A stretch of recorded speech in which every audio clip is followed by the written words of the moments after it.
Good evening, good afternoon, everyone. Am I being heard? Good Yes, sir, afternoon, you are. Reverend Yes, You sir. are. Doctor. Yes, You are. sir. Okay, You okay, are. right. The audio me Okay, want.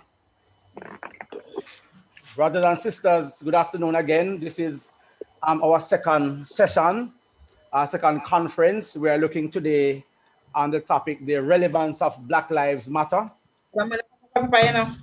Gas. And I want to remind persons that you have to mute your mics, please mute your Then, mics. as in come tata. Um, and Brother Brian, can you mute persons' mics for me? I mean, only two As mics should be best I open right can, now. as best I can, Reverend us.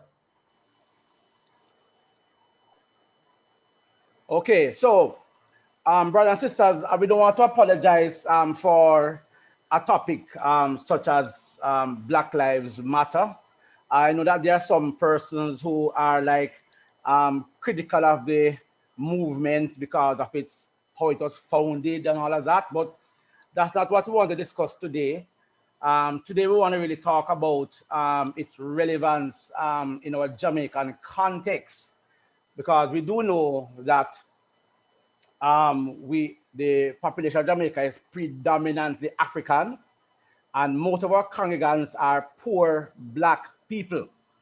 And as Jesus said, when he looked at the people, his audience, he saw people who were like shepherdless. And so his role was to provide that shepherd touch. So a topic like this, there's no other past I can think of that can better, delve into this part of the topic than the Reverend Dr. Garnet Roper. Reverend Roper is not a stranger to most of us in the Church of God. He taught myself and Brother Adenir Greek, so he's a noted Greek scholar. And one of the things he does very well, he reads, interprets the Bible very well, and it applies very well. I've been in a conference with Reverend Roper talking about bedward, relevance of bedward. So he's someone who can best discuss this topic and help us really as ministers of the Lord to really see our people, our black people, and to see how best we can minister to them. So we want to Can't hear. Reverend Roper. So we know that I think he likes to see himself more as a public theologian. Somebody at the square, the market square, trying to work through what the church and we as ministers need to do to reach our people. And so I want to welcome him to our conference. Some of you probably don't know Can't that hear. Reverend Roper is and in another transition he's going to be a missionary teacher. I'm not sure if it's East Africa or where, but he can tell us a little later on. So probably in a few weeks time he will be leaving Jamaica to pursue that new task. I want to pray for him and ask for God's continued guidance on his life. But Reverend Roper, feel very welcome. Thank you for Thank you. coming, and we hand over to you right now. At the end now, we can engage ourselves in questions and answers. Thank you very much. Right, Dave, one of the things I need to ask is what is the expectation of the time? Last night, when I was speaking, somebody gave me the wrap up signal, but I didn't know what time I was working with. What, Um, what time are we working with in this session? thank you for that question, Garnet. But I think about an hour, Okay, an hour. Yeah, for all right. everything, everything, an hour. Well, thank you very much. I have to tell you that I found the topic very curious, largely because I wasn't sure what question I'm answering. I'm glad for the the opening that you have given because it helps me understand the context in which you are having the conversation about Black Lives Matter.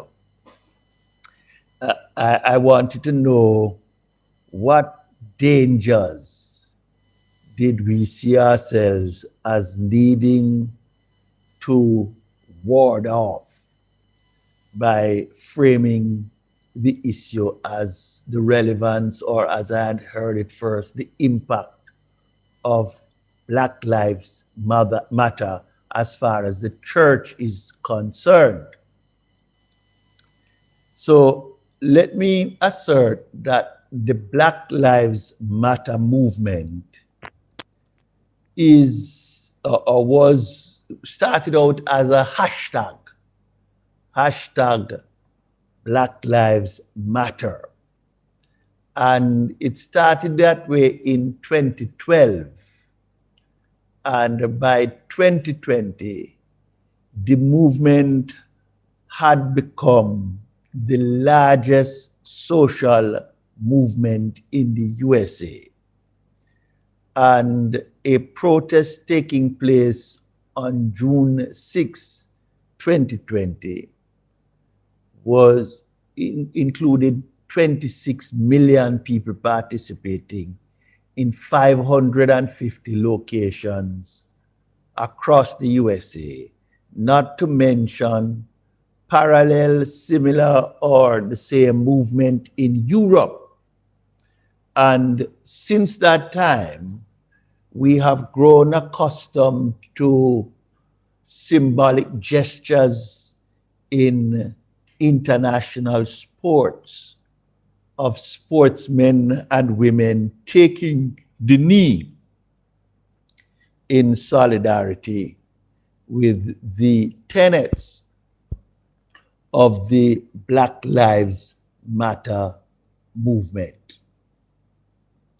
The movement started in response to the acquittal of George Zimmerman, who is a self-styled and self-made neighborhood captain in Florida, who killed Trayvon Martin, who had come to visit his father and was staying in the gated community, and went on a walk dressed in a hoodie to the neighborhood or the corner store. And Mr. Zimmerman took an interest in him, called the police, who the dispatcher told him not to come out of his car, not to do anything. But he followed his own better judgment, followed Mr. Martin, engaged in an altercation with the 17-year-old, and then promptly shot and killed him.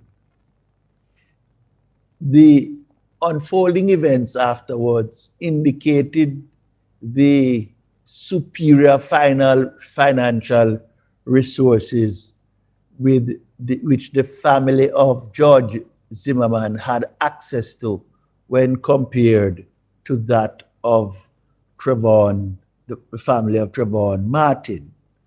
And it also showed the way in which the system provides the benefit of the doubt to non-Black people, I'm going to frame it that way, as compared to Black people.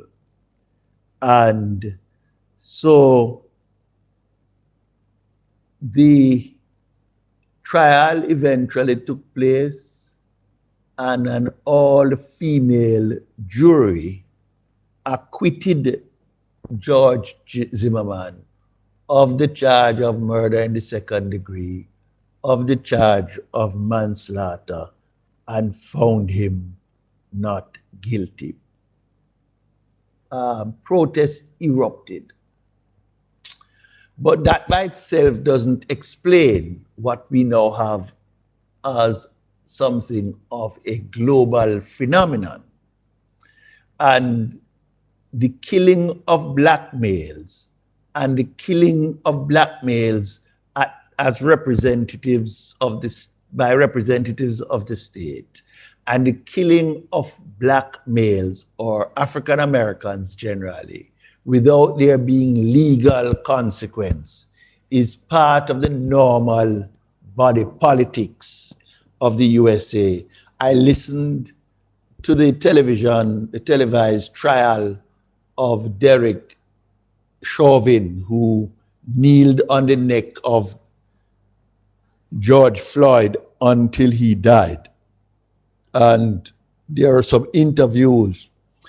And just before I left my house, a woman, black woman, was asked about how she thought the trial was going, the prosecution was making its case, and the prospects. And she says she is pessimistically optimistic, which is as eloquent a way to frame it as I've heard. She is aware of how many times in the past black people have been optimistic only to be let down. So she's pessimistically optimistic. What gave Black Lives Matter its resonance was the killing not only of Trayvon Martin, but that was followed by the killing of Mike Brown in Ferguson, Missouri. And that in turn was followed by the killing of Eric Gardner. The killing of Mike Brown was by police officers. And the killing of Eric Gardner was a choking to death by 4 police officers on the allegation that Eric Gardner was selling counterfeit cigarettes. And even that did not launch the movement into the global significance that it has since come to take on. What launched it was the viral video taken by a 17-year-old who had taken her nephew, I think, to the Cup food store at the corner of Chicago and 38th Street in Minneapolis. And the video she took of 4 officers in the course of apprehending, in the process of arresting George Floyd, Derek Chauvin kneeled on his neck for 9 minutes and 29 seconds with George Floyd intoning repeatedly, "I cannot breathe," calling for his mother and so on, until he died. And with that, not just Minneapolis erupted in flames, but the streets globally took on not just black people marching, but as was the case in the civil rights movements before it, and with the election of Barack Obama being raised to the standard of president of the US, a mixed multitude, black and white and brown people in enormous numbers took to the streets. The movement the Black Lives Matter movement was started by 3 women, Alicia Garza, Patrice Cullors, and Opal Tometi. These 3 women, using social media as their primary organizing tool, and having been trained, at least Patrice was, as a community organizer, put their efforts into effect to bring about what we now have as a global movement. And the question that has been raised for the purposes of this presentation is this relevant, or what relevance or what implication does this movement of black people have for us in the church today? And I heard Dave proffering something of an answer. But let me frame the answers in this way by asking a question of the question. Is the question, is Black Lives Matter relevant to the church in Jamaica? as if implied in the question, is that the sea that separates us in Jamaica from the US mainland insulate us from the type of systemic racism and violence at the hands of the state to which the African American population is subjected, and in response to which this global movement, Black Lives Matter, has been started or has its raison d'etre. You know, it's funny that we don't ask that kind of question about products or songs. I was listening last night in the Church of God conference to the songs from Portmore Youth Group, who were the praise and worship team. And they were singing a song about coming down from the mountain and putting on their robes, and you know that the honor to God is unbroken. I didn't identify the ethos of the song, and I'm not trying to mock it.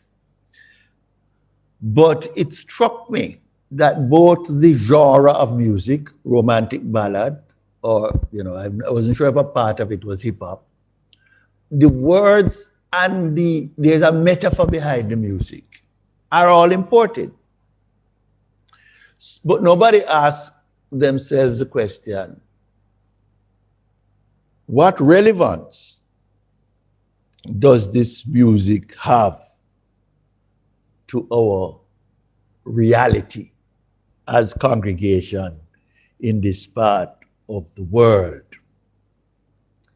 It seemed to me the life-altering, life-diminishing, life-destroying realities of racism, systematic racism, which imposes conditions of inequality which result in economic marginalization, in deficits in the health and education provision to which that section of the population has, which increases their vulnerability to natural and other disasters, which restricts their economic participation. Those realities have a bearing on our relatives who are in the US and have a bearing on us here, not only by extension, but because so much of the cue of what we do come from there, it has a bearing on us. I think that both the geography and the narrow cultural specificity of the African American experience are not sufficient to create a wedge between them and their lot and us and our reality in this part of the world. We face the same challenges that arise from financial deficits, from family dysfunctions, from what is called social exclusion. We share those reality with them. The undervaluation of our kind is a part of how things operate in the world in which we live. So it has everything to do with us, just from the point of view of shared reality. There is a problem that I think we have to put on the table, and I hope in the course of your questions, we can have a chance to discuss it. And that is that we have a default position in the Caribbean, in Jamaica, in which we know we are black, you know, but our default position is to see ourselves through the lenses that make us feel more akin to white people. We sing their songs, and it has happened to me. I have gone to the US and lived in the US looking for a church to go.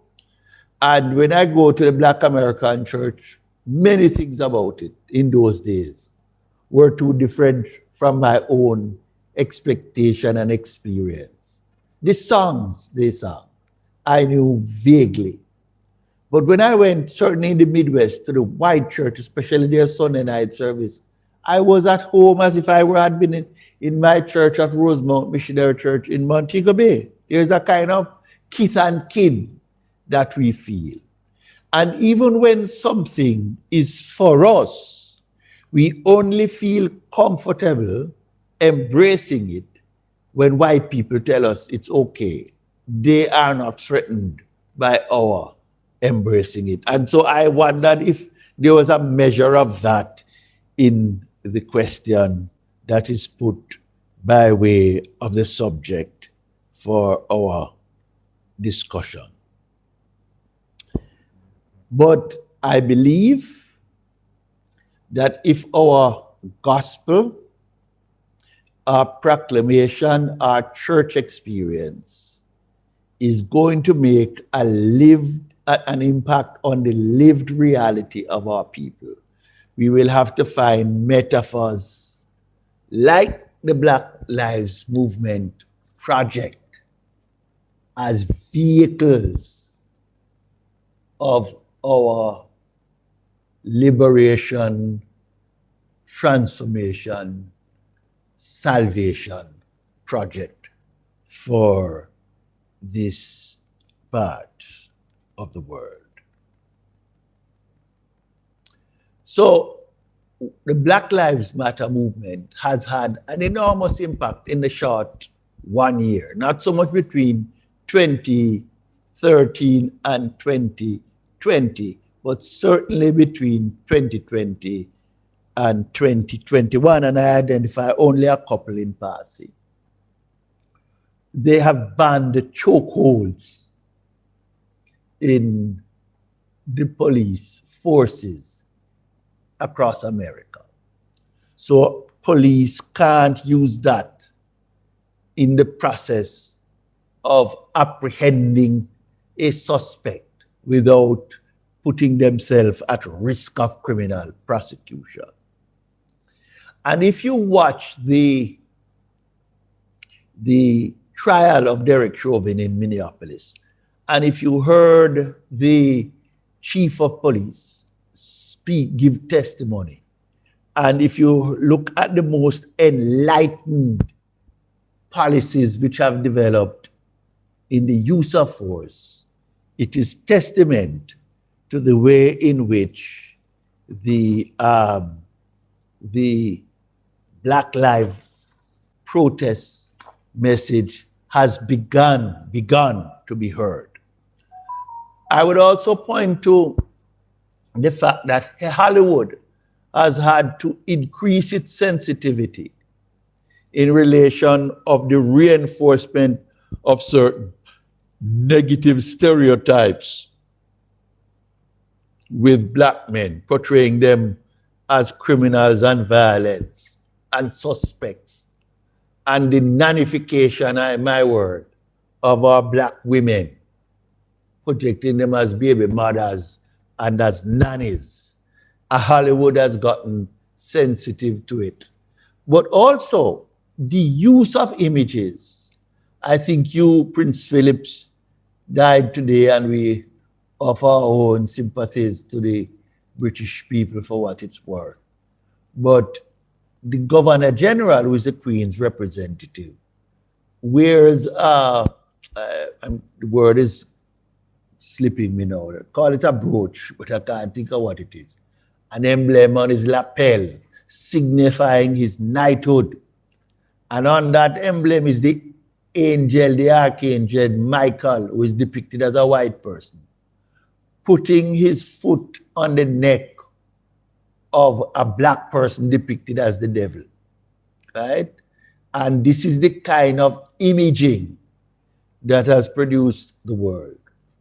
One of the primary mandates of the Black Lives Matter movement is the dismantling of white supremacy, the doctrine of white supremacy, that God put white people here to rule over everybody else and for everybody else to serve their needs and their objectives, and also for white people to become the ideals to which the rest of us aspire. The primary objective, primary stated objective of the Black Lives Matter movement is to dismantle white supremacy. And with it, to support it has been an infrastructure of racism. Those who think must rule over those who toil, and the rest of us must be hewers of wood and drawers of water. Those are our roles, and we understand it as such. It's funny how, when you frame the question, something came to my mind. Years ago, I was chairman of a substantial national organization. And, you know, all of us Parsons, I think the same way. I didn't proselytize, didn't go and tell the people in this organization that they have to come to church and come to my church. But what I did is use my influence over time and see if people, out of curiosity at first and out of admiration, secondly, would want to come to church with me. And one such person was the financial controller of the organization, a man with whom I developed a friendship. And several years, I think years after I had not continued as chairman, he decided for the first time, he was an admirer of myself as a preacher because, you know, I have a certain public profile. But he decided to come to a watch night service. And I preached my heart out. And I think I impressed him. But the closing hymn was whiter than snow, Lord. Lord, wash me, and I shall be whiter than snow. Now, I'm a very conscious and sensitive person, but I had not noticed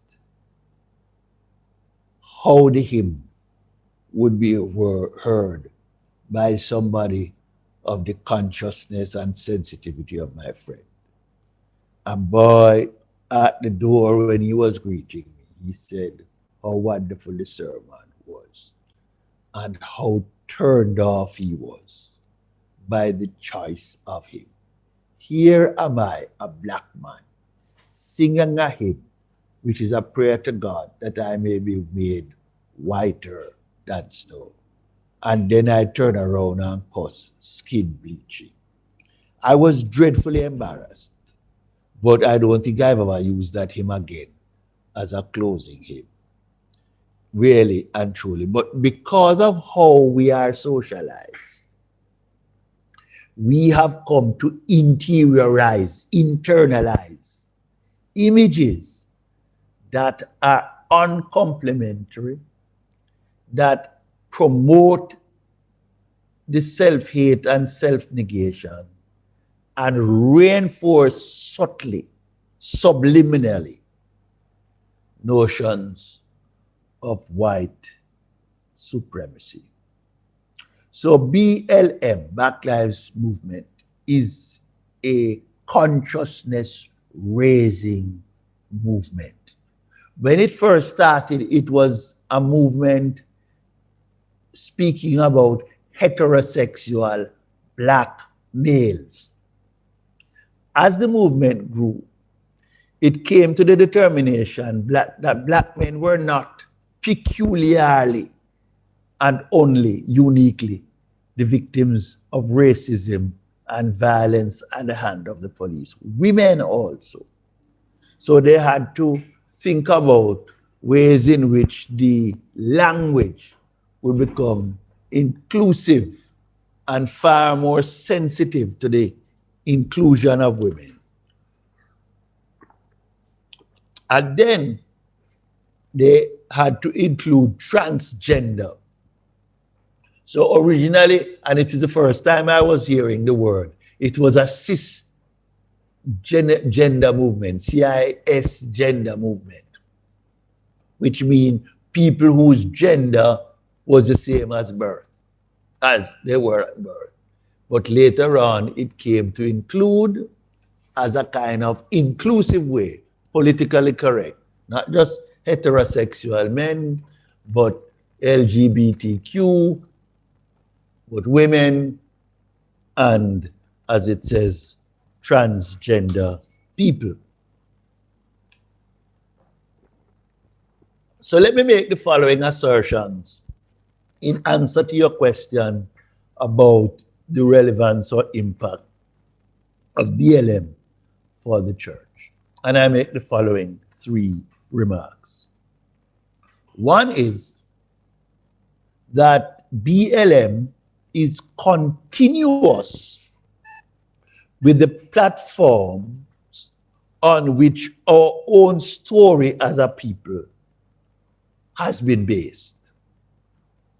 The people of Jamaica, our story, is built on a platform of resistance.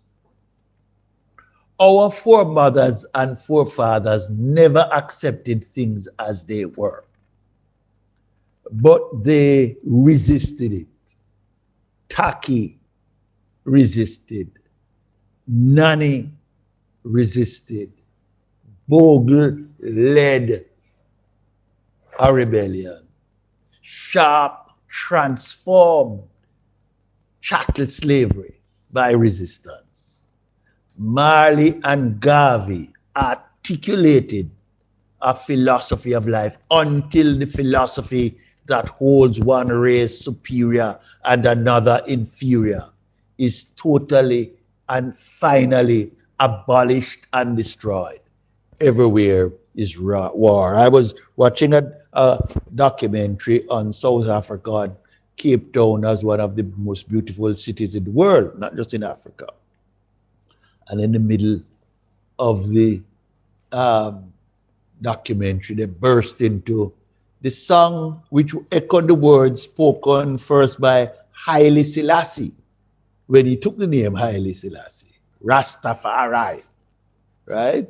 When he became Emperor of Ethiopia, and put into song by Bob Marley. I'm saying that the story of the Jamaican people is built on a platform of resistance, in relation to which Black Lives Matter is a platform of resistance. It begins with a people saying enough is enough. And of that people staking their demand for a better share in the society in which they live. And what Black Lives Matter is building on its own continuous struggle.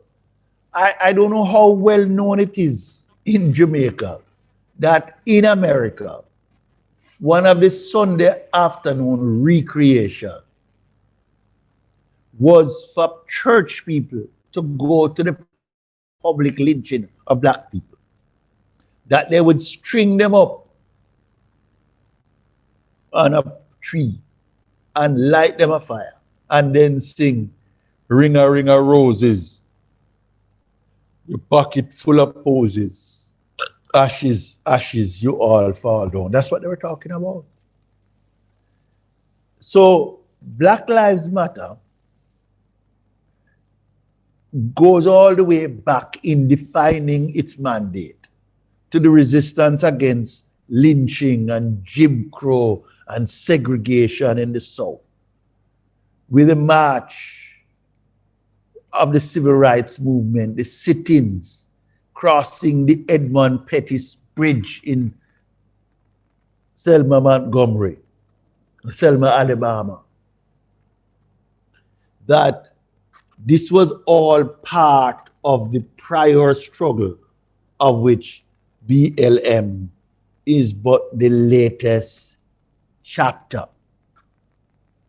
And what I think BLM is doing as Americans is refusing to allow the story of African Americans to remain what we call a footnote. Have you ever been reading a book and then they come up to something and you see them put a 1 or a 2 or a 3 beside it. And then you have to go, if you want to follow, you have to go down the bottom of the page and read about that one or thing, and then you resume the narrative. Well, it's a black people's story stay in America. It's not part of the mainstream issue. It's the footnote. And what the BLM does is to mainstream the agenda of the reality of black people. Now we have a black vice president, or if you prefer, an Indian vice president, either black or brown. Part of the thing now is to normalize and mainstream that the political representative may be black or white, the CEO may be black or white, right? So that when you see the person, you know, you must be surprised. You know, when I went to the US in the 1970s as a student, as a part of the project of integration of that college, racial integration, they were surprised that I spoke English well. And were even more surprised that I was brighter than they were. Because people who look like me are not supposed to have those kinds of gifts. Now the world has moved on substantially from that, but the assumptions are still the same. They call the police on a drop of a hat on you because you look more like a criminal than you look like anything else. And what BLM is doing is forcing the mainstreaming of the African American story. So my first comment is that it has everything to do with us because it is building on the same platform and it is a parallel version of the same story that we have here in Jamaica and the Caribbean, and they have.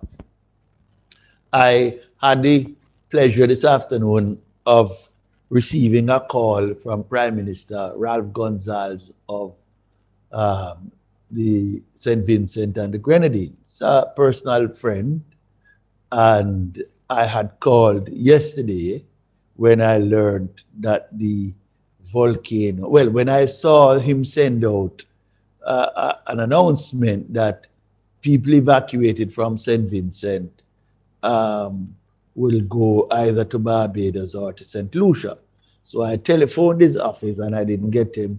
He tried to call me last night while I was preaching. So we only spoke this afternoon, you know. And I just called, you know, he called to thank me for my call. It is an expression of solidarity with Brother Ralph. Comrade, he calls me, and comrade, he calls everybody. And he was telling me that the volcano erupted at 8:40 this morning. And it sent the plumes of smoke and dust and stone 10 kilometers into the sky. That's above the mountain. And then, thank God, at that hour of the morning, the breeze was strong. So it landed in the sea and there was no injury or damage. God, it is not just going to lick you and money up because it's fire. And it strikes me that in the way we live, you know, as much as we're in the Caribbean, and one of the days I'd like to tell you the story of St. Vincent, we don't connect, you know. Is St. Vincent is not Manchester. Their story with ours. I think the future of the world requires us to deepen the connection, and Black Lives Matter is an opportunity to do so. If I might stray one more thing, and Dave mentioned it, that I'm traveling to Zambia in July to serve probably for as long as 9 years, but I'm going for 3 in the first instance. And, you know, Zambia, well, I was watching, so nowadays with this social media and your platform, you can see everything. When I looked at the drive from Kitwe, where I will live, to Lusaka, the capital, which is a 5-hour drive, is a 4-lane highway. Nobody couldn't tell me that about Africa. 4-lane dual carriageway. for almost 500 kilometers. In Africa, And all along the road, I never saw no lion or elephant. They are there, but they are not out where the public are. Right? I had a meeting with the university in Zambia with which I was going to work. And the meeting was on the Zoom platform. And believe me, I'm telling you honestly, and I think I'm a conscious man, but I have to tell you the truth. When I was going on, I told myself this is going to be an audio-only meeting because there was no way the platform in Zambia could be stable enough for us to have a video conference meeting. And I had an hour-long, 2-hour-long meeting, and the platform never failed for one moment. If any failed, it'd be at my house, not on theirs. So all I'm saying is we must embrace every opportunity to bring our kind and ourselves together, and BLM is one such thing. The second thing I want to say about it is that what they have done in this BLM is to refuse to accept things as they are, but instead to act in the interest of their neighbor and in the interest of what is right and in the interest of what is just. I have a feeling about the church in the Caribbean, and I don't think we are going to be able to afford it much longer. We are almost an insulated and isolated body. Yeah, we walk up and down in the society and we have all kind of job and drive all kind of car. That's not what I'm talking about. When Miss Dawkins' body is found in Sandy Bay, or Miss Jackson's body is found along the Dyke Road, it is something that remains, as far as we are concerned, in television or in newspaper. It is not anything that interfere with our reality, except we become more afraid. That's not what Black Lives Matter is. It's not an excuse to be afraid and to panic. I listened to a voice note from a lady who went into a supermarket and a man begged her $250. That's all the man did. And she gave him. And then she spent 9 minutes on the voicemail telling her friend how the man, what him do, him never buy nothing in the supermarket. Then him go outside and stand up on him phone. And because he was out there, she go to the next place and beg the pizza man to walk her to her car. And when I listen, all the man did beg her $250. But we have created a whole culture of terror. I'm not saying he could be a criminal. I'm not saying any of that, and men are not dangerous. What I'm saying is that aside from finding more and more excuses to be terrified, we do not intersect with the lived reality of the people. And BLM is a step towards my neighbor. It's a step towards what is right. It's a step towards what is just. So using the 4 parts teacher, and I met a child from her class when I was in 4 parts this week.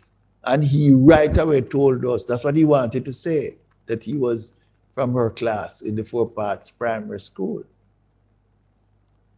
Do we say, who do we know in Bellas Gate? Who do we know in Sandy Bay? Can we come together and pool our information and our resources and make an intervention? Why are there so many itinerant criminals in this country? Why are there some people just looking for an opportunity to do evil? What intervention can we make? Well, I see BLM as an attempt to respond in its social context with a heightened sense of curiosity. One of the activists arising out of the movement, and we have to watch the women now in America, is a girl named Bree Newsom from South Carolina. I don't believe she was from South Carolina. She traveled to South Carolina and climbed a flagpole 30 foot high and take down a Confederate flag. And the police come there and she said, when the police upon order her down, she said, I come in the name of God. You know, lower the flag, you know. This woman, you know, you can go and Google, go, you know, go check it and look at her. 30 foot she climbed on the pole and take off the Confederate flag and say, we will not allow our lives to deteriorate one more day. So I am calling out of this Black Lives Matter movement for us to come out of our comfort zone, for there to be a rise of activism. And I'm going to tell you, I'm going to pick it on the young people. When I talk like this, they don't talk back, so they don't get a chance to argue with me and tell me what they think.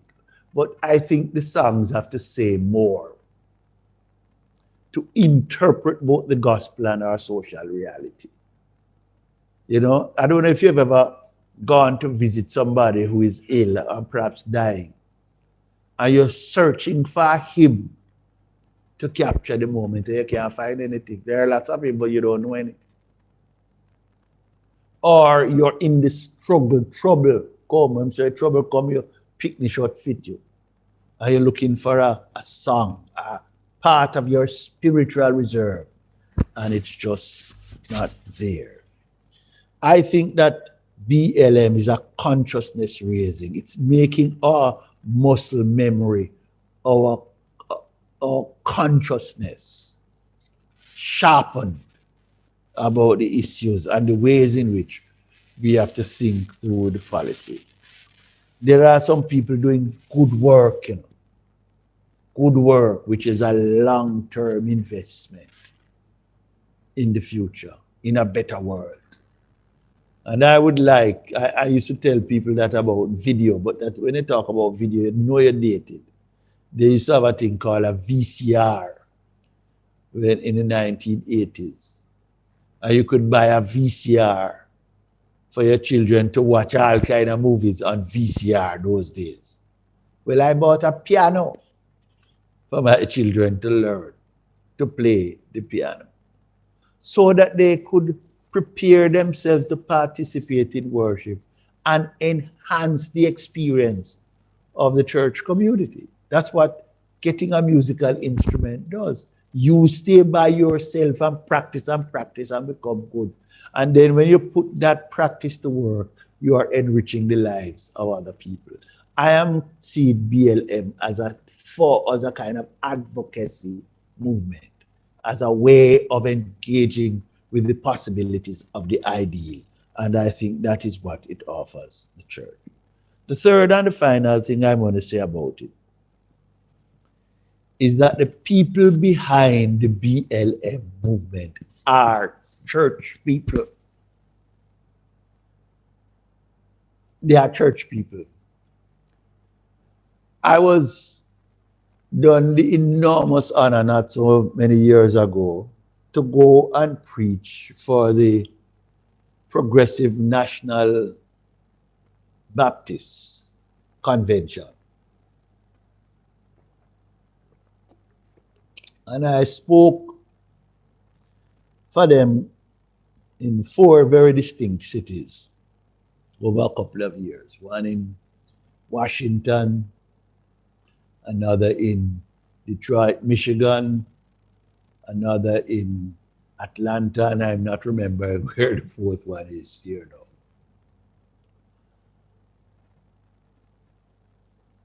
But it's a marvelous privilege. They have 2.5 million members.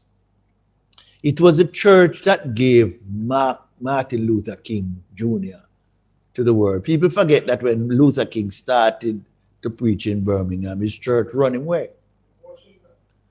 No, when he started in Birmingham, I think that's where they first, he and his denomination parted, and the Progressive National Baptist came around him to be his denomination. And I visited his church in Atlanta. It's a heritage site, the Ebenezer Baptist Church. Well, the original church is the Ebenezer, is the heritage site. The present church is not. And I tried to enter, and they were a little bit rough on me the night. But when I went to speak in Atlanta, I met the Reverend Raphael Warnock, who is the pastor of the Ebenezer Baptist Church, which was Martin Luther King's Jr. Church. That is where his mother was shot, or father, one of them, who was shot at the organ. That is that church. And so I was talking with Raphael Warnock. And, he was a nice little brother, person like me here. I never know that he would become a U.S. Senator. At the same conference in Atlanta, Stacey Abrams gave an address as a part of the conference. At the same conference, I had breakfast with the Reverend Jesse Jackson. And many of these people, Van Jones, many of these that you see. There's another one there, I can't remember his name. He came and addressed the PNP conference. Macari Sellers. They're part of the church. Part of the church. These are church people responding to the promptings and proddings of the Holy Spirit, engaging the public square, developing very, very moral positions to call the society to a higher ground. And I think that this is how we have to see it. This is how we have to see it, to hear, Philippians begins with a famous verse, chapter 1, verse 3. I give God up thanks for every remembrance of you. It's an act of solidarity. You're part of an international network, a movement. I would like to feel when I go to Zambia and lay down my marker and proclaim and give witness that I am not something you read about in a newspaper. I would still be your brother and colleague. And when you go on your knees, you remember me in prayer. And if you one day live, which is not unlikely, to see somebody bad-mouthing me because I'm going to ramp up the principalities and powers, that you will take your cue to give me the benefit of the doubt and stand in solidarity with me. I would have to say that the time has come for an international solidarity among people of faith. And we need to be able to recognize each other. If you think, you see how COVID has put church on pause, people taking sleep, death, they're going to figure out how, when it is in their interest for far more nefarious reasons, to silence and marginalize faith community. We will need a network in solidarity to start with us. So let me answer your question again by making the 3 points. One, that what they are doing is continuous with the platform on which our own story as a people has been based. Resistance. Two, what they are doing is saying enough is enough and demanding an ideal and taking steps in that direction. And it is something that we should join in solidarity with and from which we should benefit. They have developed language and policy positions that point them in a certain direction. And thirdly and finally, I am saying that the people doing this are God's people, many of them. And they are responding with a sense of the ideal to the promptings and proddings of the Holy Spirit. Amen. I don't know if you're still there, Dave, but I turn it over to you.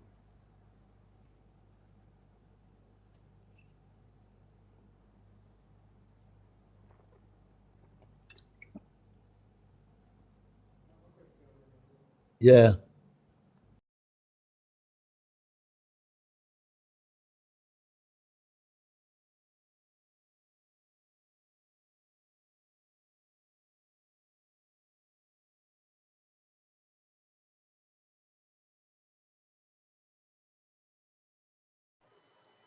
Okay, sorry about that. I was unmuted. I was muted by the host. I was muted. Sorry about that, Brian. Um, well, Reverend Rupert is now unmuted himself. Brian, can you at least unmute Garnet? Brian? Uh, okay. All right, so here am I. Yes, Garnet. I think Reverend Jones had a question. I don't know if he's trying to come on the platform or is going to ask it from this thing Yeah, here. but before Reverend Jones come though, just want to ask people to indicate by raise of hands, all right? Brian, will you tell me who the persons are who were asking questions? Yes.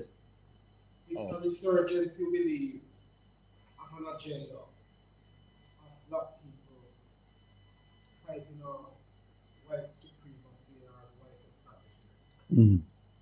If it is that, and you want it to become an international kind of coalition Right. of people of faith, how do we overcome first the white-black disparity in the wider church? Right. So, And the new evangelicalism. right. Well, the new evangelicalism is one thing, right? So the question is, I don't know if it was heard, was if BLM is an international, is to become an international movement fighting racism, how does it overcome the kind of black-white bifurcation? And BLM is not a black movement over against a white movement. It is a black movement, right? But what it is an anti-racist, anti-supremacist movement. And there are black people, there are white people who are very, very sensitive to the danger of their own assumptions of superiority and their lack of curiosity about understanding other people. So it's not so much that BLM needs to overcome. It is something which I think white people have to overcome, to allow themselves to just relate. You know, they say white people have to be in charge. So if they come here, they might not occupy the president position, but they must occupy a position where their voice is the last person in the room. You have to give that up. You have to give that up and just to become a brother or a sister. As far as evangelicalism is concerned, it has to die and be reborn. Evangelicalism in its present form is an ideological movement. There's very little Bible, very little theology in it. Dave, are you there? Yeah, man. I'm here. I'm gonna open the floor for other questions, but let me ask this question to Garnet. I know in the 1970s or so, with people like Dexter, where is it? Dexter, hold on, the Universal Singers pianist. Noel Dexter. Dexter, right. There was a movement to indigenize a lot of our songs and stuff like that. I mean, what has happened? Globalization? No, those songs, the problem is not, you see, again, the problem is not the songs, you know. The problem is the church. So Dexter, Noel Dexter, there are people up at Providence. Yeah. What's his name now? Roger Mackenzie, right? I have, for example, Ibo Cooper at the JTS, and I have given him and Michael Leslie the project of writing scores for our local choruses. The problem is getting church people to use it.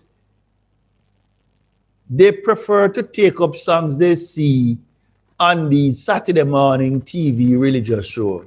And when they hear themselves sing, they think they are one of those, than to sing something which resonates with our experience and the gospel. But you can get the song. You know, I for one, have the Baptist hymn book. I don't use it as often because it's not scored. It's just the words that are there. And if I don't know the song, I don't know it. But I think the thing to do is to put that now where you have the music sheet to it, or the meter. And not many people can utilize meter anymore. But the meter is a way to put a song to a certain tune, you know, and use it. But I think the problem is church. We have to spend, I think we have to do 3 little things with church going forward. One of them is to spend more catechetical time teaching people how to be family, right? Teaching women how to support and respect their men, and teaching men how to love and promote their women and their children. We just have to teach the skill of family life, make conversation about it. The other thing I think we have to do is some cultural education. A couple came to see me yesterday, and we had a nice conversation. They had some issues, you know, and talked to medical professionals. And when they were leaving, when they left, they sent me a note and said, boy, they're coming to Zambia to visit me. And I said, yeah, man, come. I said, the trip alone will be quality time for the two of you, because it's a good 26 hours to get there, right? But when you come, I have the space, you can enjoy yourself in Africa. Now, whether they're coming for me for my reasons or theirs, I think church is a good space to promote that, promote family, promote culture. So when you have your Easter cantata, don't only sing John W. Peterson. Sing some Noel Dexter. Sing some Father Hola. Sing some Negro spiritual, to give people a chance to come to terms with their own story. And then I think the third thing we have to do is a little bit more intentional children's work, right? Not just to proselytize them, but to teach them how to be human beings, teach them values, which means at church, Sunday school class might be held at Hope Gardens. If you didn't run up and down, and then them sit down. You're going to invest, you're going to require more time of you, but the reward will be lasting. I think church has to look in that direction. All right, thank you. Brian, what's the order now? Who's the first person, Brian? First and second person for questions? Sandra Welch, Pastor Welch. Mm-hmm. Oh, okay. Sandra, go ahead, Sandra. Sandra Wells. Her mic is muted. Okay. So could you unmute her? I don't think I have. Yeah, here she is. Brian, I'm now able to unmute. Thank you so very, very much. Good afternoon, Reverend Roper. Thank you so much for your presentation. Yeah, hi. I've enjoyed it. I will confess, however, that because of a little distraction around me, I missed a little part. And I am wondering if at all what I might be asking was addressed in any measure in that section. I think in my mind, I could be wrong. A part of the reason why this topic would have come up today is because this Black Lives Matter has been thrown around.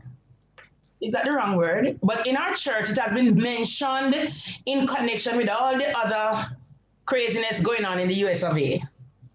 And the evangelical community, the Trump presidency, the LBGT, particularly though the LBGT issues, as if all the organizers have a single agenda that encompasses all of this, and that would then cause us to want to fear being supportive of the movement. Are you able to address that matter? Right. Well, I suspected that that those kinds of things would have been in the subtext of the title.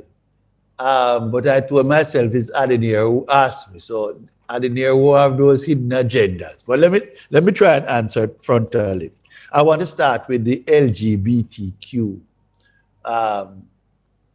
question.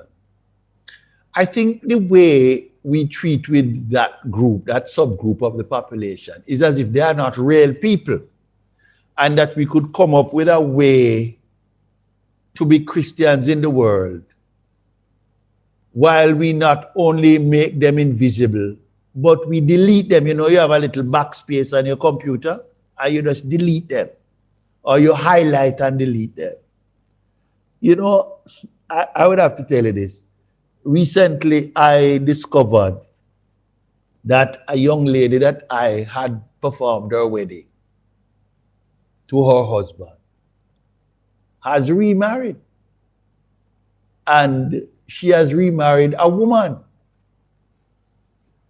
This is a child I baptized at age 9. So I'm up there. She's not married in Jamaica.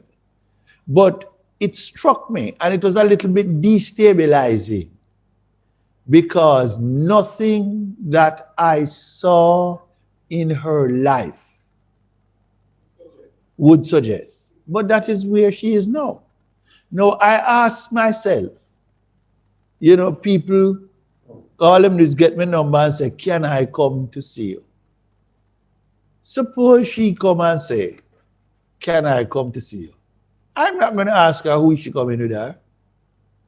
And suppose she come and then she said, this is my wife, or whatever she call her. I would still have to take out my 2 cups of drinks and, you know, and relate.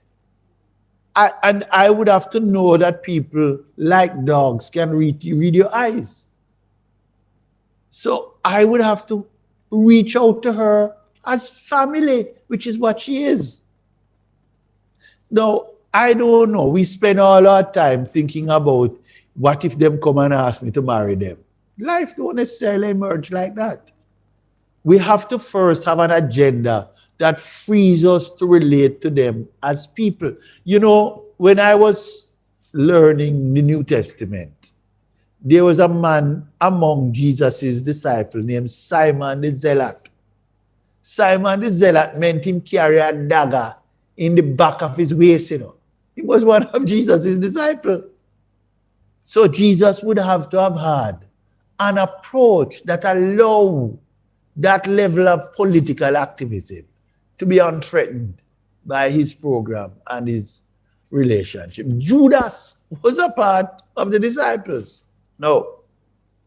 So I want to start with that. Black Lives Matter, as I explained in the lecture, changed from being what it called a cisgender, CIS gender movement, dealing only with heterosexual males, to become a more inclusive movement in which its language and its objective included the lot and reality of black males who are heterosexual, black males who were not heterosexual, women, transgender people, and LGBTQ people. That's their inclusiveness. We can tell ourselves, and we are fine because we don't live in big cities. If this became more and more metropolitan or cosmopolitan, then we would have to deal with some things that we can avoid nowadays, right? We can tell ourselves that we can proceed without having to deal with these other subgroups in the human family in a fulsome and wholesome way. I don't think that that's a good approach. The other thing to be said in response to your question is that we default when it comes to us, black people issue. The Chinaman come to Jamaica and there's a Chinese supermarket up at Constant Spring Road there, so. You go there and it's Chinese, them intend to cater to. Them have whole lot of things in there written in Chinese. We not doing that, except if we go to America. You come into a church, we have no apology about having an Italian picture of Jesus with long hair and blue eye. But you put a man up there with a dreadlocks and say, Miss Jesus, and see how much church people stop come. Because we don't believe in our own legitimacy. We don't believe that we have a story to tell, a legitimacy on our own. This movement arose in the context. There were 1,000 police fatalities in America in 2015. 1,000 people police killed. 30% of them were black. It's only 13% of the population are black. So they killed twice as many black people per incident as there are black people in the population. I was driving, I was going Florida to Mexico City one day, and I left my house in Florida early and to get to the airport. And when I was on I-95, I saw the thing and said, I must come off the I-95, the tour here. But I couldn't find the airport. And I stopped to ask a policeman who was manning the exit. And he told me 2 pieces of cloth. And I have no doubt that he answered me that way because I was a black man. All of them tell me which way to go. I missed my flight to Mexico because I couldn't find back my way. Right? No. We have to come to terms with those issues. The police killed 5 men in Augustown the other day. And all them tell us that they were a troublemaker. Them kill them in them sleep. Mind you, I don't hold any brief for them, you know. But in a country where black lives do not matter, the police can't kill anybody and tell you anything. If them kill some brown people in this society, some people whose parents are the holders of capital, you would have seen where crime come to. But because it's the nondescript Negro them are killed, you know, mean nothing. So I think we have to get away from needing others to validate what we do in order for it to be valid. All right, thank you, Rev. All right, second person, Brian. Who is the second person now? Second person is Orlando from Fort Moore. All right, Orlando, go ahead, Orlando. All right, good evening to the General Assembly and good evening, Mr. President. Yes, hi. And for future reference, it's Orlando Williams. All right. I'm sorry. Right, he just identified. This is Orlando asking? Orlando. Yes, yeah, go ahead, Orlando. So, Mr. President, now I'm not president anymore, but anyway, call me whatever you want to call it. Yes, you are my president, so I can call it that. All right, so I listened to the presentation, and there is a parallel comparison between Bogle's rebellion and the Black Lives Matter movement. Now, especially in Jamaica, how the movement is seen, where Black Lives Matter is a movement where you can just, police officers are white people, do some stuff to black people and they get upset and mash up some business places. And I guess that's how most Jamaicans would see the initiative of the Black Lives Matter movement. Now, last night I listened to your sermon, and one of the key points is that the church must be very, very careful that we don't become the very same thing that we shove against. So I am asking now, my question is, what extent of solidarity can the church show to get the results that we want? All right, so let me try and deal with a little thing that we have to pay attention to. There is no church named after Paul Bogle. And there is no church named after Sam Sharp. There's a church named after William Nibino. There's a church named after James Philippo. And I could go on. These are white people. There's a church named after Thomas Burchell. These are white people. Even though we lionize Bogle as a hero, we think that he was a machete-wielding man with murderous intention. No, there was no such thing that he did. But we allow that narrative to go around him. And we would not, if you call a church Paul Bogle Church, people will come if they don't know the name. They don't want that kind of name for them church. So similarly, what Black Lives Matter has done as a movement, now I can't tell you that there were no vigilantes and there was no mob that burned down Minneapolis. That's not Black Lives Matter movement. What they have done is to stand against racism, to make demands about funding social programs instead of police forces and weapons, and insisting against the assumptions of white supremacy. We have to get there as a church. We have to decide about this specter of violence in the society. We have to deal with this specter of inequality. We have to decide whether we are going to only know the society as a result of newspaper reports, or whether we are going to know the society. I used to be chaplain for the police force. Well, station pastor is better.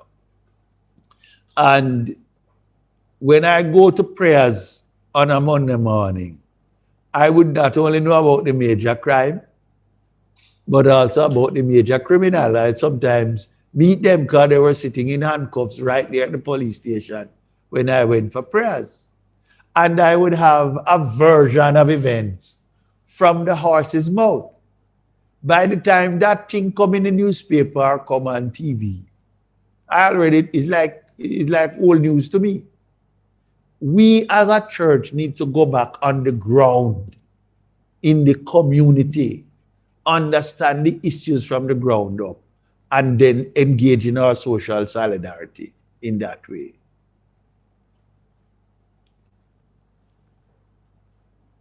All right, thank you, Rev. Next person, Brian. Next person is Carlisle Carlisle Peart. All right, and just remember, please, that we're asking questions, all right? Time is coming up on us shortly. So after Brian, after Carlisle, we can have about 2 more persons very quickly, and we'll have to wrap up. So go ahead, Carlisle. Reverend Carlisle is on now? Okay. Yeah, he's on. Mm-hmm. Yeah, that's me. Good afternoon. Good afternoon. Reverend Roper, I listened to you. I must apologize. I came on a bit late. I was driving on the road. I have a few things I want to say. I was about to point out the BLM thing, why the church sometimes is a little bit reluctant to embrace the BLM matter movement because the pro-choice is tagged onto that, and the LGBTQI, all that is attached to that, and people, and the church gets riled up against LGBTQI issues. Everything else is said. Everything else is okay except for that. That's the biggest sin, and we get all riled up about that. So we tend not to want to own it. Now, I'm not sure if you mentioned this, but if we are going to embrace our Blackness, we are going to have to appreciate, one, we tend to embrace liturgical dances, all right? Because they're fine. They came down from the white person. They're more, the ballet movement is nothing. But the minute you have a song that has a rhythmic beat to it, we tend to say, why is she jumping up like that? Or look at her bottom flopping over the place like that. And we tend to criticize and not see and embrace the fact that Africans are built differently and worship differently. So we still want to have that refined mentality. You spoke last night when I watched your sermon. You spoke about table manners, and you talk about the suit as well. Again, those we inherit from the white man. The Africans were used to using hands. I see a lot of them. They are Nigerians. Lots of them I watch and see. But the minute you use your hand, you're uncouth. You're not trained. You're not, because again, we have been skewed a certain way to see things from a certain way. If you had worn the dashiki church shirt to preach last night, probably that maybe we would have missed your sermon, because people are more concerned about how you look and to present the gospel message. That again, if we are going to embrace our blackness, we will look at those things because we're in a tropical country and a suit is really ridiculous to be preaching in. We must Question. no. Go to the first question, please. Sorry, Yeah. I was making I'm sorry. I'm saying to you now, how is it now? How can we move away from those things, especially with a lot of the churches that still have their headquarters overseas? How will they ever be able to embrace the black life and the black movement itself? But we're still Right. holding on to Well, white issues. I think I said it though, but let me try and reinforce it. The fundamental problem is we do not love ourselves, and we are taught not to love ourselves. Right now, you pick on a suit. So my plan is when I'm going to Zambia, I'm flying to Johannesburg because I want one of those silk suit. You know, that is I need a set out of it. We have a culture and an inheritance, and it is a post-colonial culture in which the references and the norm come from Buckingham Palace and from London. That is our culture. The more we become conscious of our African heritage and the longer we go away from the impact of the North Atlantic, the more we are going to discover things that we are more comfortable with. My daughter, well, I have two, but my older daughter when she went to give a paper in South Africa, and let me tell you, when that child put on her South African outfit, it adds color, it adds flair, it adds fabric.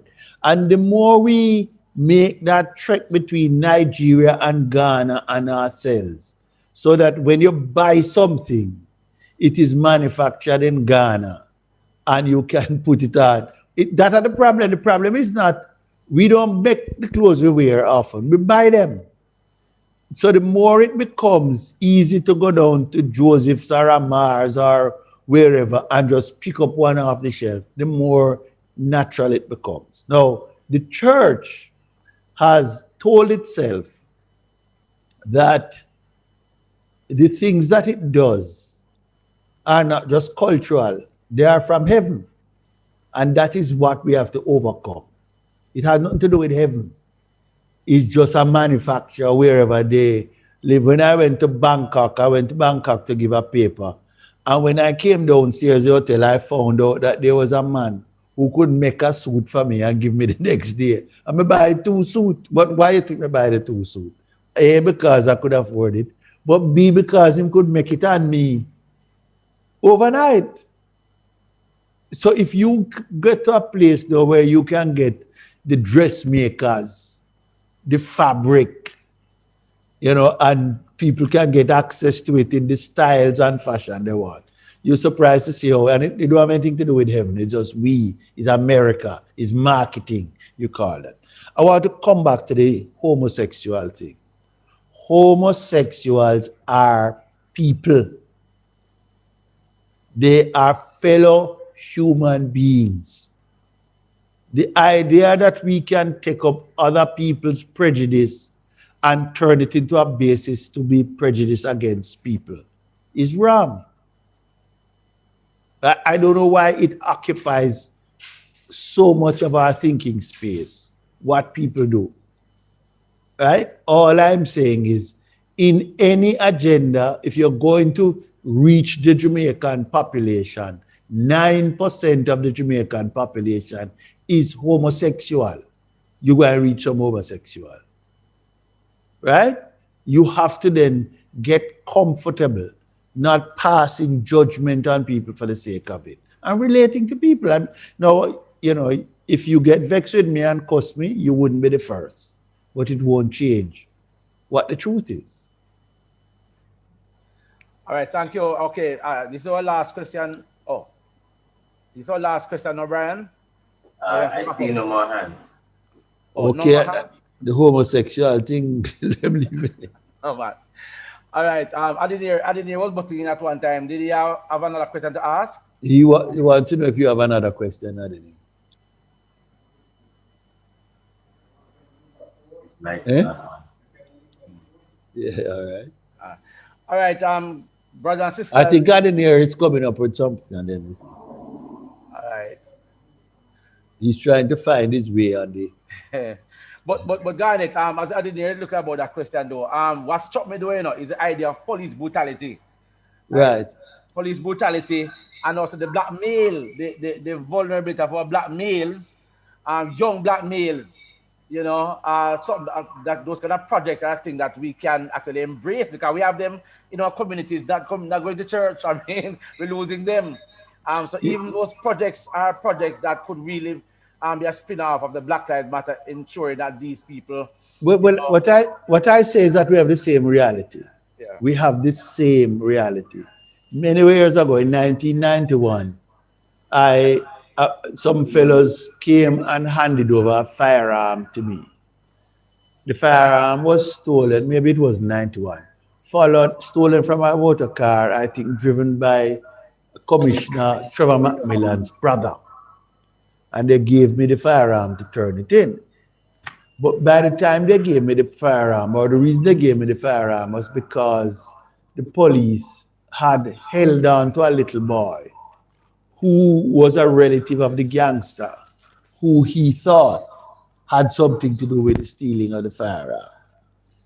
So the condition was that I would return the firearm and they would give me the boy to care back in the community. And when I went and handed in the firearm, the policeman said to me, well, him can't release a man from custody like that. And I said to them, let me explain something to you. I operate by my word. I gave the men my word on your assurance. If you are not giving me back the boy to carry on, give me the gun. Because you and the army can't protect me against them men there. Right?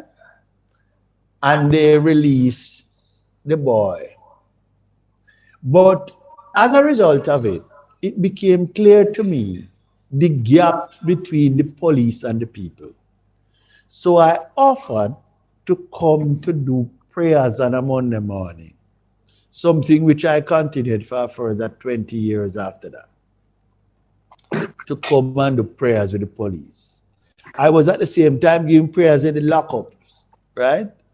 And I discovered that the gap was two sets of people who no longer saw each other as human beings. And what I think I accomplished in the 20 years or so was to bridge the gap of humanity, that they saw the boys as human beings and the boys see them as human beings. I happen to believe that the patterns have reversed themselves in Jamaica once again. So we're shooting down boys like birds, young boys.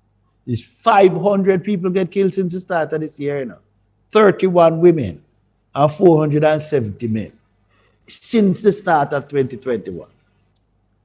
There is an entire generation of men. We have killed 1,000 men per year, certainly for the last 20 years. Men. Yeah. That has done something to the psyche and the self-respect of our young men. We have to do something about it. All right, thank you. Reverend Lewis has a question. Go ahead, Reverend Lewis.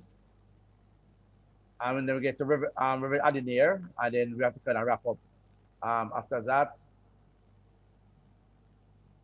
Reverend Lewis and then Pastor Wells.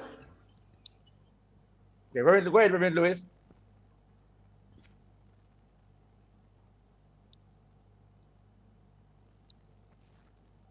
Reverend Lewis?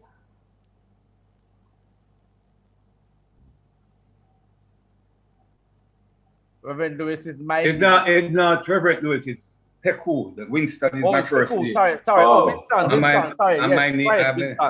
Sorry about that. Go ahead. Yeah. Good evening, good afternoon, one and all. Reverend Roper, Yes, sir. you have been, from what I get, you are promoting Caribbean theology. And that is one thing, because we have not speak a lot about how the theology that we preach impact our region. Secondly, I'm getting the understanding that the church has not focused enough on the blackness in the scripture.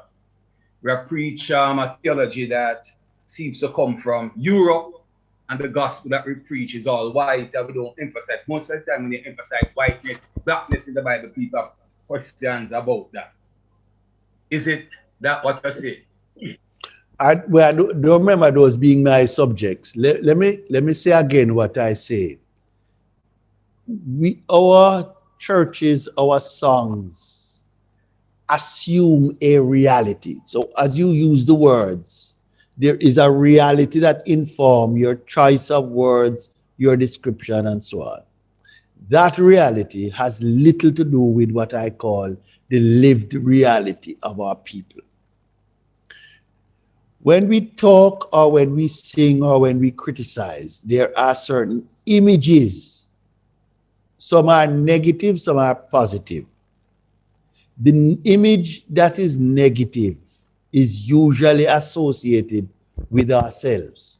So black is never used or hardly ever used in a positive way.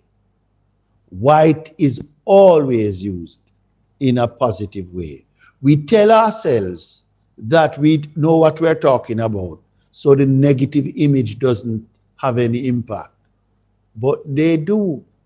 And last year was one of the cases in point when people speak about the thing that the Governor General of Jamaica wears on his lapel, because it pointed to the devil being a black man on whose neck the angel was standing. Also, in our parliament, certainly when Pernell Charles is there, I have to look at Miss Dalrymple. He was wearing a blonde wig.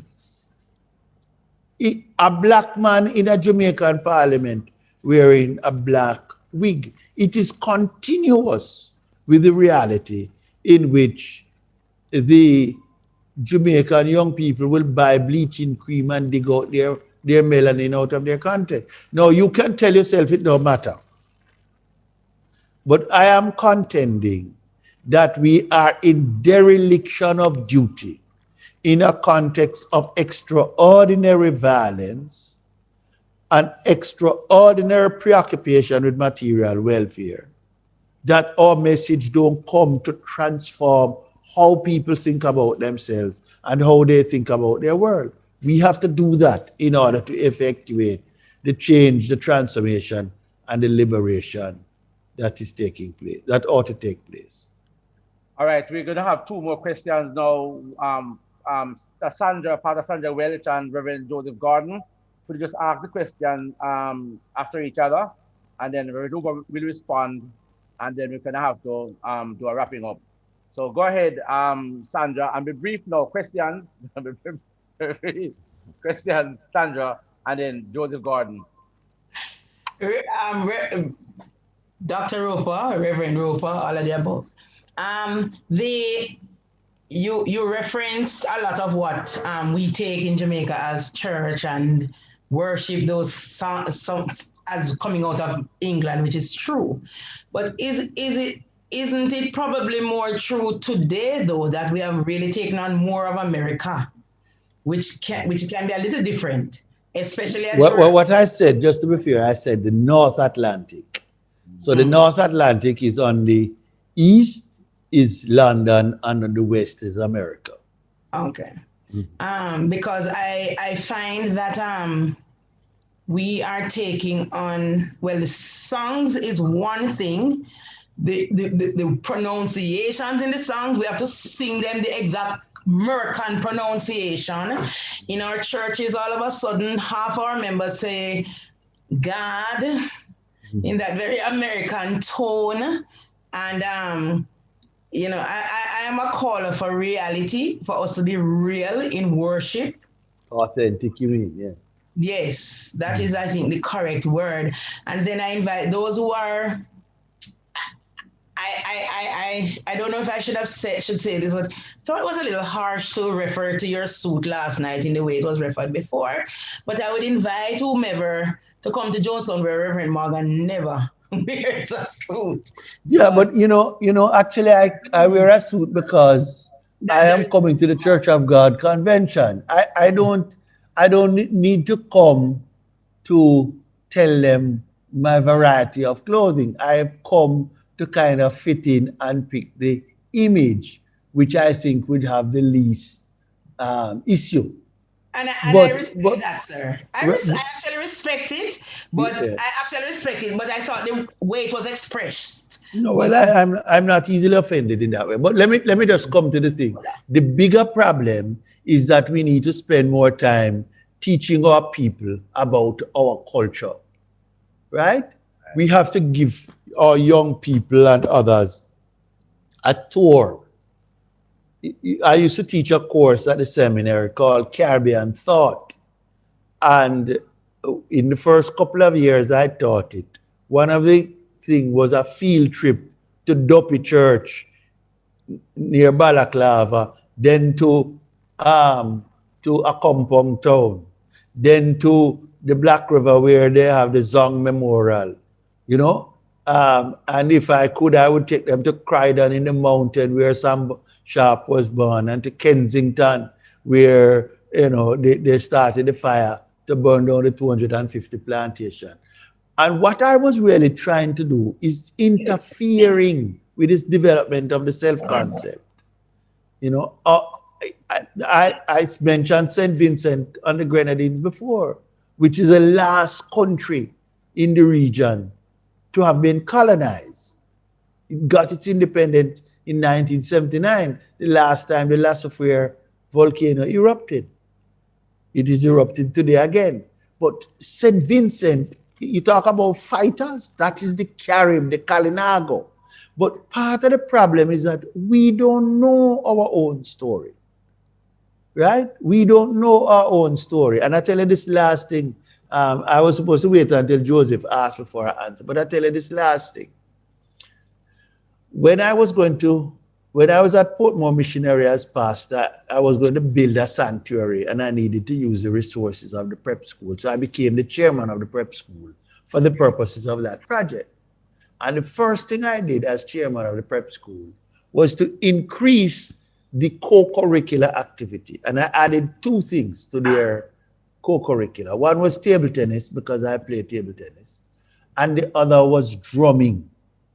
Well, what the boys did is they treated the table tennis board as swimming pool and jump on it and mash it up. But the drums, the first year I brought in the drum, they won the national festival competition, got whatever it is, certificate or gold medal or something, right? And what I discovered is that the Congo drum, the Gombe drum, is almost like it is in their genetic signature. Boys that used to give trouble when you give them a drum in their hand, right? Now, our people are unexposed to the fineries of their culture. That's why worship hasn't come into it. I was telling people, I like Ibo Cooper. Ibo was a pianist for Third World. But Ibo's aunt was a pianist at my church, First Missionary Church downtown. That's where he learned his piano. And so now in his later years, that deep early Christian socialization is factoring in the musical output from this great Third World musician. Joseph, and then we're finished, I gather. Yes, Joseph. Joseph, turn on your mic, man. They turned me off, sir, so we couldn't get, as if to say, must you outside. No, anyhow, man. Anyhow, sir, Reverend Roper, I get the impression that, in promoting the Black life, thing, you know, I mean, philosophy or whatever it is. We have not been pushing the idea to throw the baby and the water, the baby and the bath water outside. In that, nothing about the American hymns or nothing about America is good, you know, and we have to really watch that. Another thing is this, that while you have a lot of people who probably might see the Black Lives Matters from a different perspective, because to me, if we are going to embrace our blackness, there are so many things about the other races that we have embraced, you know. Right. For example, the hair, you know, sometimes you have to really look twice. When a woman passes nowadays, when she passes, you actually see another race. And when you actually look, but it's a black woman, you go before her, but it's a black woman, and things like that. So we have to really watch that. Another thing is this, that, yes, the LGBTQ, sometimes we tend to, they get the impression that by accepting them as human beings, we are accepting homosexuality, which is anti-Christ. I mean, the Christian doctrine. So we have to be careful about that. How do you react to those? Yeah. To those, well, you know, I think we are giving ourselves a freedom which we really ought not to take. I want to come back to your question about hymns or songs or so on. My argument is that our culture needs to be authentic, and this is a mixed up culture. But part of the project of authenticity is to affirm who we are. That means our patwa, our birth language, as they call it. That means the cultural underpinnings, right? The cultural underpinnings of who we are. And you don't know, I never knew who I was as a Jamaican until I lived in the US. And you know what made me know that I was Jamaican? Saturday morning in my house in Philadelphia. Those days is not now. You could only find a Caribbean radio station if you put I don't know if any of you know about that, you put a transistor and then you put a hanger in where the antenna would be and turn it a certain way. And if you keep it precisely at that point, you can pick up, right? If it moves, you can't pick up anything. And I used to turn my transistor to listen to Yellow Man. In all of my time in Jamaica, I wouldn't listen to Yellow Man. But when we live in Philadelphia, me listen to Yellow Man. If you have a cock, you must have a hen, because 5 and 5 is equal to 10. I mean, what is that? But what it was is a cultural resonance. It's like when I came back from the US in 76, Joseph, when I was exchange student. I don't remember if you were a student at the seminary then. Yeah. But I came back, and you know what I wanted to eat? A piece of yellow yam. It's like the whole year me there way. Me want a piece of yellow yam. No, I wouldn't have known that those things mean so much to me till I lived abroad. No, what I'm saying about our worship experience, with the songs we are afraid to use, are the songs that will have the maximum effect on our people. When Bob Marley wrote One Love, the only time church people are prepared to use it is when it became the song of the century at the end of the 20th century. After that, we can sing it. One love, one heart. Because it is so close to home, our default position is to reject it. I want to say that. No. You say that if you accept a homosexual as a human being, you are at risk of endorsing homosexuality. That's what you call the balloon theory. So when my daughter turned 18, she came back from the hairdresser, dreadlocks. And I tried to engage her in a very serious religious conversation. And I lost. Maybe because I didn't believe it myself. Or maybe because she had all the intellect of her mother. But I lost. And to this day, she's a professor at some big university, but she still dreadlocks. And all the things that said them going harass her at the airport and think she have drugs and all of that, none of that has proven to be the case. What it was is that where I grew up, to be dreadlocker, to be that dirty rasta, and I could not embrace that none of those things was true, and that the dreadlock hairstyle is far more indigenous and authentic than press hair that people can use and choir and join police with.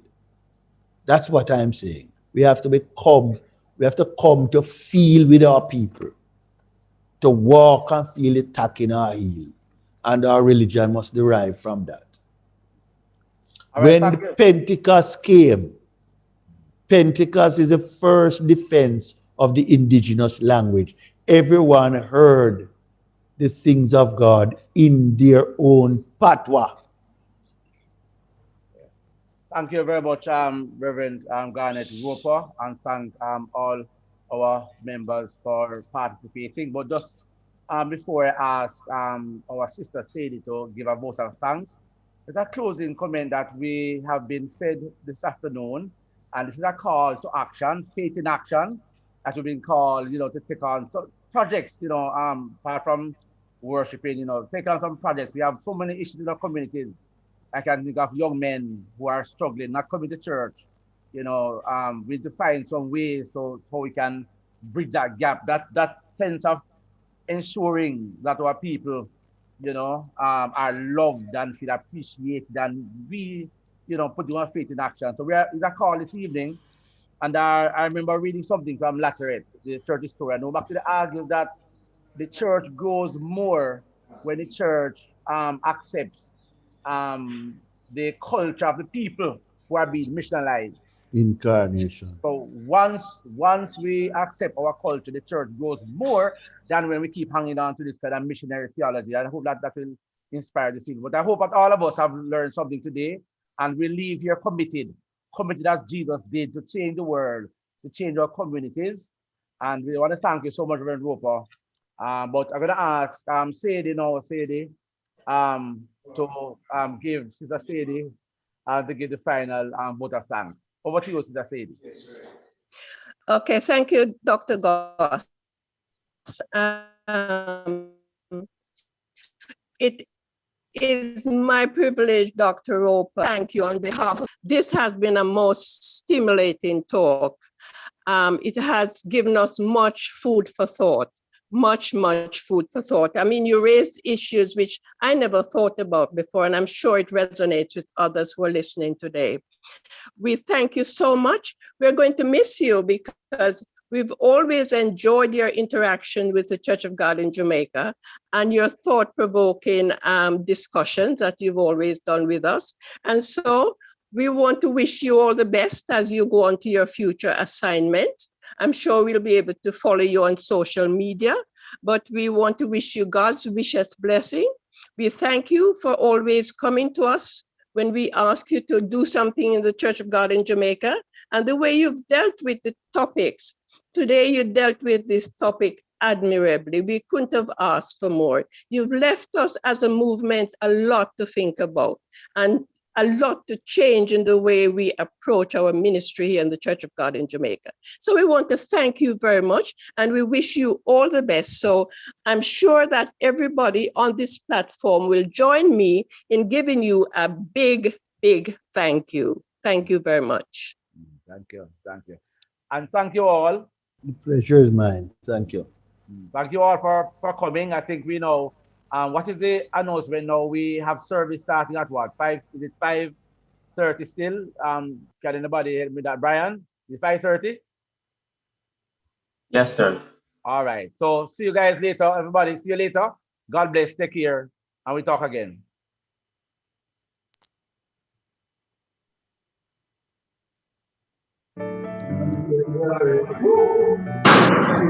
Something